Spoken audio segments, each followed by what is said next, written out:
artista na inirerespeto ng iyong mga co-actors.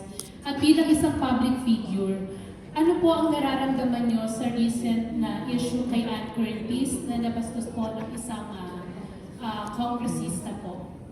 Definitely, I'm not happy. That's why we've been talking about women empowerment. It's about time you should treat women with respect. I mean, yung araw, sabi nila, ang babae na nasunod lang sa lalaki, not anymore. We truly respect our men. But remember, marami kaming kayang gawin. At bigyan mo ng respeto ang kakayahan ng isang babae. Hindi ka babae lang, babae kami. At kaya namin. So, don't underestimate us.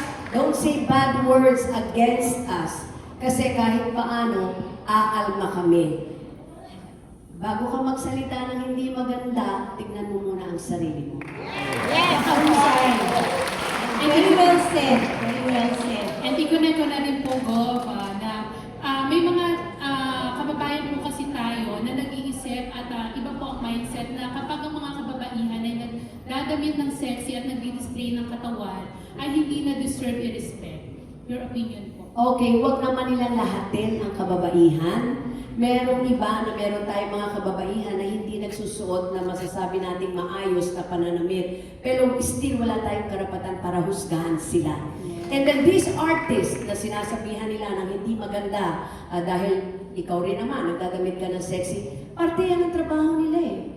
I mean, hindi naman sila, I'm sorry to use the word, hindi sila nag-flirt in front of you. You get me? Iba yun. Iba yung nag-flirt sila in front of you. Dumadaan lang yan eh. Sa'yo, kung parte ng trabaho nila, wala kang karapatan maghusga. Again, if I may, tignan mo muna ang sarili mo bago ka maghusga sa iba. Lalo na sa kababaihan. Mabuhay ka, TV!